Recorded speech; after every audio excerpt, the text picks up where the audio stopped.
السلام علیکم. Inside story کے ساتھ میں محسن بلال. مینار پاکستان مسلم لیگ نون کا جلسہ ختم ہو چکا ہے. جلسے کے اہم پوائنٹس آپ تک شیئر کریں گے. جلسہ کتنا بڑا تھا, کیا کامیاب جلسہ تھا, لوگ تھے یا جھنڈے تھے یا ڈنڈے تھے, یہ بھی آپ کو بتائیں گے. اور نواز شریف نے جو تقریر کی ہے اس کے اہم نکات کیا ہیں, اور بطور صحافی ہم کیا آپس میں باتیں کر رہے تھے, ہمارا کیا تجزیہ تھا, یہ آپ تک شیئر کریں گے. اور ہماری یہ کوشش ہوگی کہ غیر جانبدار باتیں ہم کریں. میرے ساتھ سینئر صحافی عمران شفقت بھٹی موجود ہیں. یہ وہی عمران شفقت بھٹی صاحب ہیں جنہوں نے ایک زمانے میں مریم نواز سے یہ سوال کیا تھا کہ آپ کو وزیراعظم ہاؤس سے بوتلیں چوری ہوئی تو نظر آ گئیں لیکن سائفر نظر نہیں آیا, جو سوشل میڈیا پر کافی زیادہ ہٹ ہوا تھا. اور راتوں رات یہ ایک آپ یہ کہہ لیں سیلیبریٹی بن گئے تھے, بڑے پاپولر ہوئے تھے. تو میں نے اس لیے انہیں جان بوجھ کر اپنے ساتھ اس ویلاگ میں لیا ہے. بٹی صاحب, آپ میرے ساتھ پیچھے گئے تھے جب نواز شریف کی تقریر تھی. جب پی ڈی ایم کا جلسہ تھا تو ہم نے یہ دیکھا تھا لوگ پیچھے سے جانا شروع ہو گئے تھے. آج ہمیں بتائیں آپ نے کیا دیکھا. بہت شکریہ محسن بھائی. جو حقائق اور سچ ہیں کہ جو پہلے آپ نے بات کی کہ پی ڈی ایم کا جلسہ وہ یقیناً اسی طرح تھا کہ میاں نواز شریف کی سپیچ اور سارے جو لیڈران تھے اور میاں صاحب جب ویڈیو لنک کے ذریعے خطاب کر رہے تھے تو پیچھے ہم نے دیکھا سارا وہ بیک سائڈ جو تھی باٹم لائن وہ خالی تھی. لیکن آج کے کچھ اس کے برعکس تھا ماحول سارا یہاں کا پنڈال کا, کہ جب ہم نے صرف حقائق کے لیے کہ ہم لوگ دیکھیں تو صحیح کہ میاں نواز شریف جب سٹیج کے اوپر موجود ہیں تقریر کر رہے ہیں تو جو پنڈال میں جو کارکن پاکستان مسلم لیگ نون کے موجود ہیں آئے ہیں, آیا کہ گراؤنڈ بھرا ہوا ہے یا نہیں, یا لوگ کس طرح ریئیکٹ کر رہے ہیں, سن رہے ہیں یا جا رہے ہیں. لیکن جو حقائق وہ یہ ہیں کہ جیسے بھی ہے پاکستان مسلم لیگ نون نے آج ایک اچھا پاور شو کیا ہے, اور جو گراؤنڈ تھا وہ بالکل باٹم لائن تک جو مسلم لیگ نون کے ورکرز تھے, کارکن تھے, وہ موجود تھے اور میاں نواز شریف کی سپیچ ہے وہ سن رہے تھے. اس میں ایک بڑا فیکٹر خواتین کا تھا, جو خواتین کے لیے بلاک بنایا گیا تھا اس میں بڑی تعداد میں خواتین تھیں, وہ بھی بیٹھی ہوئی تھی. اور میاں نواز شریف کا خطاب آخری ان کے اختتام تک, تقریر کے اختتام تک انہوں نے سنا, اور یہ ہاؤس پیک تھا آج.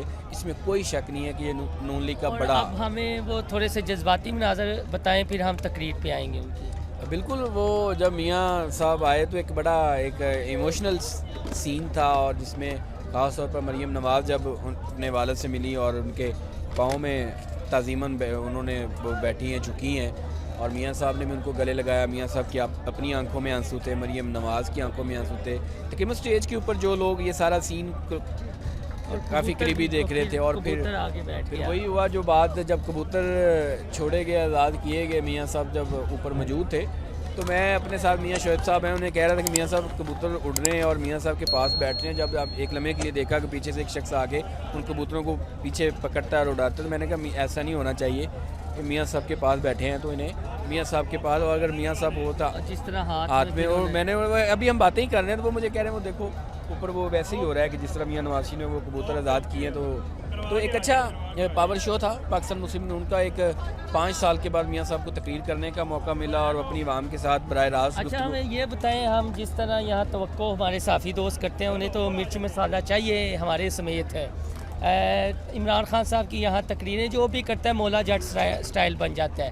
تو آج کچھ ہمارے دوستوں کو تو ویسے مایوسی نہیں ہوئی کہ میاں نواز شریف نے یہ نہیں کہا او جنرل باجوہ, او جنرل فیض, یا اس طرح. اس میں کوئی شک نہیں ہے کہ جب لاسٹ ٹائم میاں صاحب نے فلیٹیز میں اپنی جماعت کی تقریب سے خطاب کیا تھا جس میں انہوں نے جنرل باجوہ کا, فیض حمید کا اور 5 کرداروں کا ذکر کر کے انہوں نے کہا تھا کہ ان کا احتساب ہونا ہے اور ان کا جو سازش ان کے خلاف ہوئی تھی اس کا وہ احتساب کریں گے. اس کے بعد جو ساری سچویشن بنی, پھر جس طرح آپ نے دیکھا کہ ایک دم سے ایک دن میں بیانیے میں چینجنگ آئی تقریر, تو آج آپ نے دیکھا بھی میاں صاحب کی تقریر میں. اور دوسری ایک بڑی بات آپ نے بھی نوٹ کی ہے کہ آج ووٹ کو عزت دو کا ترانہ صبح سے لے کر اس لمحے تک نہیں یہاں پہ پلے کیا گیا, اور وہ ترانہ ہے جو میاں صاحب کو بہت پسند تھا. مجھے پتہ ہے وہ جیل کا کیا واقعہ تھا, سچا واقعہ جو انہوں نے سنایا ہے. نہیں بالکل, اس آپ کے ذرائع کے اس میں کوئی کچھ ہمارے دوست یہ کہتے ہیں کہ نواز شریف صاحب یہ جو واقعہ سناتے ہیں بیگم کلثوم نواز والا وہ فیبریکیٹڈ ہے, من گھڑت ہے. نہیں, ایسا نہیں ہے. دیکھیں, ہر جرنلسٹ کے سورسز ہوتے ہیں, اور جب میاں صاحب کے ساتھ یہ واقعہ ہوا تو یعنی کہ جب کلثوم نواز کی انہیں بتایا گیا تھا تقریباً کہہ لیں آپ کہ جب یہ چیزیں چلی تھی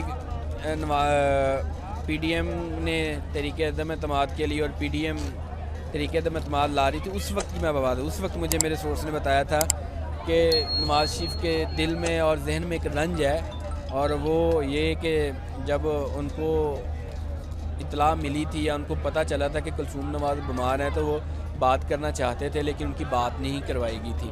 تو یہ اس وقت مجھے میرے سورس نے بتایا کہ میاں صاحب یہ بات کبھی نہیں بھولنے والے، اور آپ کو یہ آئندہ آنے والے مواقعوں میں آپ کو نظر بھی آئے گا کہ میاں صاحب بطور صحافی اس ساری صورتحال کی آپ نے اخبار میں خبر دینی ہو یا اپنے چینل میں جو رپورٹ چلتی ہے او سی کیا ہے، انٹرو کیا ہے آپ کا؟ دیکھیں میں تو سمپل سی بات ہے، جو جس چیز کی تمنا یا ایکسپیکٹیشن تھی وہ یہ تھی کہ شاید میاں صاحب کوئی آ کے تھوڑا سا جارحانہ انداز اپنائیں گے، لیکن وہ تو اس کے برعکس تھا کہ ایسی کوئی بات نہیں. لیکن ہاں ان کا وہ تھی جو انہوں نے کہا ہے کہ بدلے کی تمنا نہیں ہے، انہیں بدلے کی تمنا نہیں ہے، خوشحالی کی تمنا ہے. اور ساتھ میں انہوں نے جو کہا ہے کہ تمام سیاسی جماعتوں کو آئین کی روح کے لیے اکٹھا ہونا ہوگا اور اداروں کو بھی آئین کے لیے کام کرنا ہوگا، آئین کے مطابق چلیں. میرے لیے تو یہ اور خاص طور پر تسبیح والا دیکھیں تسبیح والا محسن بھائی ہر ایک کا اپنا انداز ہے. کوئی ڈیجیٹل تسبیح کر رہا ہے، کوئی وہی ہماری روایتی جو تسبیح ہے وہ کر رہا ہے، کوئی اپنے ہاتھوں کے اوپر کرتا ہے اور کوئی اپنے من میں کر رہا ہے، کوئی دل میں کر رہا ہے. یہ ہر ایک کی اپنی سوچ ہے. لیکن یہ اگر کوئی کر رہا ہے اپنے ہاتھ سے ڈیجیٹل تسبیح کر رہا ہے یہ بھی اس کا فیل اپنا ہے. لیکن میں پرسنلی ایک چیز بتاؤں، یعنی وہ انہوں نے جب غلطی سے عمران خان کا نام نکل آیا تو کہا میں نے نام نہیں لینا تھا، نام نہیں لینا تھا، نام نہیں لینا تھا. 2-3 دفعہ انہوں نے کہا. کچھ بندہ بہت سی نا، ہم بھی بہت باتیں ہوتی ہیں، بندہ کرنا چاہتا ہے لیکن نہیں کر پاتا. تو اس کا مطلب ہے کہ آگے پھر معاملہ سیدھے ہیں. اسی لیے پیپلز پارٹی جو ہے تھوڑا سا پیپلز پارٹی کی لائن آپ تو عرصے سے دیکھ رہے ہیں. پیپلز پارٹی جب سے علیحدہ ہوئی ہیں، اور کچھ خاص طور پہ لاسٹ ٹائم جو 18 اکتوبر کو سانحہ کارساز میں بلاول بھٹو کی تقریر تھی جس میں انہوں نے کہا تھا کہ کس طرح زور لگایا جا رہا ہے استقبال کے لیے اور کس طرح کیا جا رہا ہے. یہ پیپلز پارٹی کو چیزوں دیکھیں، پیپلز پارٹی بھی تو اسی سسٹم کا حصہ ہے. کیا اسی سسٹم میں 16 ماہ کی گورنمنٹ میں حصہ نہیں تھی وہ؟ کیا اگر میاں نواز شریف کے، شہباز شریف کے یا نون لیگ کے روابط ہیں کوئی کہیں تو کیا پیپلز پارٹی کے نہیں تھے؟ انہیں بھی تو پتا تھا کہ کیا اگر جنرل باجوہ رہ جاتے نا، جنرل باجوہ، تو آئی تھنک بلاول، لیکن انکل شہباز کو داد دینی چاہیے. دیکھیں شہباز صاحب تو آپ کے سامنے وہ خود ایڈمٹ کرتے ہیں کہ میں آنکھوں کا تارا ہوں. یار ایک چیز آپ نے نوٹ نہیں کی، میں نے کی. ویسے یہ سارے جتنے لیگی لیڈر تھے وہ ایسے ایم پی یا ایم این اے کے روپ میں ہی آئے تھے ڈریس میں. شہباز شریف نے جو ہے نا وہ ینگ ہیں، شرٹ پہنے ورکر بن کے آئے. شہباز شریف نواز شریف کا ورکر بن کے آیا. باقی سارے ایم پی اے یا ایم این اے کا ذہن لے کر آئے ہیں بشمول حمزہ شہباز کے. اگر آپ ڈریسنگ دیتے ہیں وہ سیاسی پرسنالٹیز بن کے آئے ہیں، لیکن شہباز شریف سیاسی ورکر بن کے آئے ہیں. ٹھیک ہے، اس نے اپنے بھائی کی وہ تصویر والی شرٹ پہنی ہوئی ہے، اور وہ آپ نے جس طرح پھر آپ کو سابق وزیر اعظم ہو، سابق وزیر اعلیٰ ہو، اور جس طرح کے پھر ان کا ایکسپیرینس ہوگا تو وہ اپنے کس طرح اس کو پریزنٹ کر رہے ہیں نواز شریف کو، کس طرح ویلکم کر رہے ہیں. اچھا بٹ صاحب لاسٹ میں بتائیں، فاروق حبیب روحانی انہوں نے ذکر کر دیا، شیخ رشید چلے پہ چلے گئے اور یہ کہا، اور میاں نواز شریف صاحب نے لاسٹ میں جو ہے ہاتھ اٹھا کے دعائیں اور درود باغ کا بھی اس قوم کو کہا کہ پڑھا کریں، چاہے آپ 3 بار ضرور پڑھیں لیکن ایک وقت مختص کر لیں اور بڑے خوش و خضوع کے ساتھ آپ پڑھیں. تو یہ کیا چیزیں ہیں ان فیوچر آپ لاسٹ میں سم اپ کریں، کیا دیکھ رہے ہیں آپ؟ سارے تبلیغ کریں گے یا سیاست کریں گے؟ سارے سیاست بھی کریں گے، ساتھ تبلیغ بھی کریں گے. جی بالکل، سارے آئندہ آپ دیکھیں گے کہ سیاست بھی کریں گے اور اپنی سیاسی تقاریر میں تبلیغ بھی کیا کریں گے، نماز، قرآن، تہجد کی بات بھی کیا کریں گے، درود پاک کی بھی بات کیا کریں گے. یہ اچھی بات ہے، یہ اچھی بات ہے. جس طرح ہمیں اٹک جیل اور اڈیالہ جیل سے خبریں آئی تھیں کہ عمران خان صاحب نے بھی 4 بار قرآن پاک جو ہے وہ پڑھ چکے ہیں. اور اللہ کرے ہم دلوں کے بید تو نہیں جانتے، لیکن نواز شریف صاحب نے جو تقریر کی ہے انتقام کی تمنا نہیں ہے، پاکستان کے بہتر اور خوشحال مستقبل کی تمنا ہے، لوگوں کے باعزت روزگار کی تمنا ہے. کشمیر اور فلسطین کے مظلوم بھائی بہنوں کے ساتھ انہوں نے اظہار یکجہتی کیا ہے، یہاں قرارداد منظور کی ہے.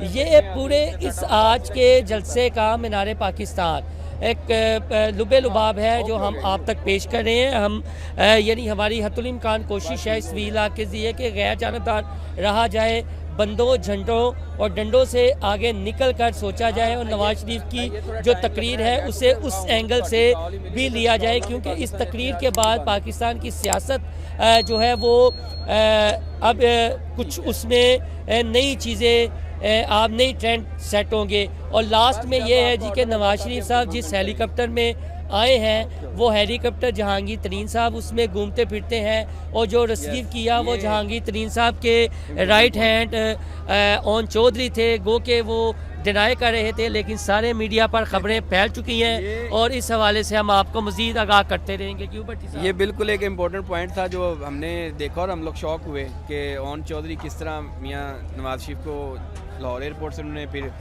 وہی ہیلی کاپٹر کچھ میسیج بھی دیا، اور بالکل یہ جب وہ ملے ہیں میاں نواز شریف کو گلے ملے ہیں تو انہوں نے ان کے کان میں کوئی سرگوشی بھی کی ہے، کوئی بات بھی میاں صاحب نے پھر ان کو اس طرح میاں صاحب نے اون چودھری کو تھوڑا سا پھر ایسے بھی کیا ہے۔ تو آپ سے درخواست ہے ہمارا چینل انسائیڈ اسٹوری لائک اور سبسکرائب کرنا نہ بھولیے گا۔ اللہ حافظ۔